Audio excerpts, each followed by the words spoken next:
बताना चाहेंगे कि अगर आपका केस लखनऊ हाई कोर्ट में चल रहा है या लखनऊ प्रयागराज के हाई कोर्ट में चल रहा है तो आप अपना केस कैसे जानेंगे। बहुत सारे लोग ऐसा करते हैं कि अपने एडवोकेट को फ़ोन करते हैं या किसी को जिसको केस दिया होता है उसके माध्यम से जानना चाहते हैं तो वो जवाब नहीं देता है। तो आप लोगों को हम ये बताना चाहेंगे कि आप लोग अपना केस बहुत आसान तरीके से देख सकते हैं कि कैसे उसको देखा जाए।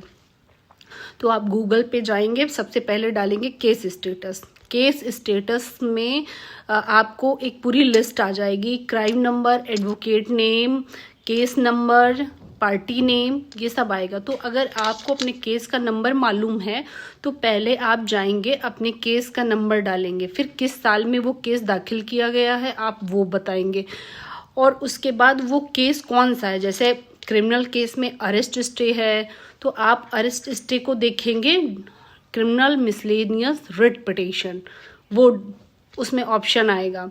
अगर आपकी एंटीसिपेटरी बेल है तो कौन सी एंटीसिपेटरी बेल है वो डालेंगे। अगर आपकी क्रिमिनल अपील है तो क्रिमिनल अपील डालेंगे। अगर आपका ऐसे सिविल मैटर है तो आप सिविल मैटर में जाएंगे, रिट A B C जो भी होगा वो डालेंगे। चकबंदी का है तो आप कंसोलिडेशन डालेंगे। उसके बाद आप उसमें एक कोड आएगा 4 का, वो डाल देंगे। उसके बाद क्लियर हो जाएगा, पूरा स्टेटस आपके सामने आ जाएगा। कभी कभी होता आपको केस नंबर वकील साहब नहीं बताते या जिसको आपने केस दिया होता वो नहीं बताते कि आपका केस नंबर क्या है। तो उस स्थिति में आप ये कर सकते हैं कि आप जैसे क्रिमिनल केस है तो FIR में लिखा रहता है अपराध संख्या क्या है, तो अपराध संख्या जो है आपका वो डाल दीजिए। पहले तो ऑप्शन आएगा उसमें केस स्टेटस में क्राइम नंबर, ST नंबर।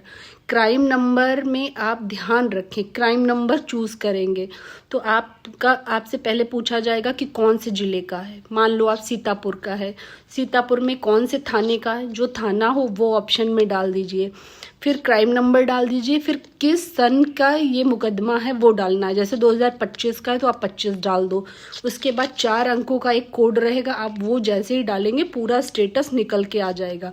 अब उस क्राइम नंबर से संबंधित जितने भी मुकदमे लखनऊ हाईकोर्ट में दर्ज किए जाएंगे उस सारे मुकदमे आपके सामने पूरी लिस्ट आ जाएगी। इस तरीके से बहुत आसान तरीके से आप वो मुकदमे देख सकते हैं अपने लखनऊ हाई कोर्ट या प्रयागराज हाई कोर्ट में जो भी मुकदमे इलाहाबाद में आपके चल रहे हैं उसका केस स्टेटस आप बहुत आसानी तरीके से देख सकते हैं। और ये तरीका आप अपनाएं, इस तरीके से आप चाहे कहीं भी बैठे हो आप अपना मुकदमा देख सकते हैं।